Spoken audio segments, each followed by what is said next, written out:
Hi అండి. మరో diet healthy రెసిపీతో మీ ముందుకు వచ్చేసాను.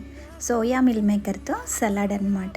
ఇది చాలా సింపుల్గా ఈజీగా చేసేసుకోవచ్చు. దీంట్లో ప్రోటీన్ ఎక్కువగా ఉంటుంది. డైట్ చేసేవారికి ఇది చాలా బెస్ట్ యూజ్ అవుతుంది. అలాగే సమ్మర్లో కూడా కూల్గా కూడా ఉంటుంది. సింపుల్గా చేసేయచ్చు. చూసేద్దాం రండి.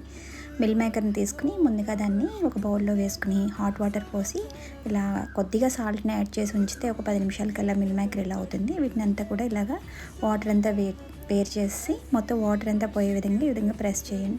ఒక చిన్న బాండీ తీసుకుని అందులో కొద్దిగా ఆయిల్, కొంచెం పసుపు, కొంచెం కారం, కొద్దిగా ఉప్పు, గరం మసాలా వేసి అది కొంచెం వేగిన తర్వాత మనం ముందుగానే వాటర్ పిండి పెట్టుకుని మిల్ మేకర్ ఉంది కదా, దాన్ని కూడా తీసుకుని ఈ విధంగా వేసి కొద్దిగా సాల్ట్ యాడ్ చేసి మొత్తం అంతా కూడా ఈ విధంగా వేయించుకుని పక్కన పెట్టుకుందాం. పెరుగులో వాటర్ అంతా తీసేసి దాన్ని ఒక బౌల్లోకి వేసుకుని కొద్దిగా సాల్ట్ని, కొద్దిగా చిల్లీ స్వీట్ కలిపి ఉన్న సాస్ ఉంటుంది కదా, అలాంటి సాస్ని కొద్దిగా హనీని యాడ్ చేసుకుని మొత్తం దీన్నంతా ఈ విధంగా బాగా కలపాలి.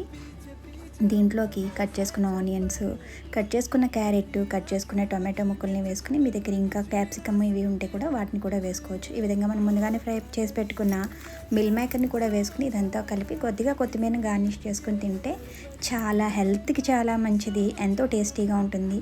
ఈజీగా చేసుకునే విధానం కూడా బాగుంది కదా. మీరు కూడా ట్రై చేసి ఎలా ఉందో కామెంట్ బాక్స్లో కామెంట్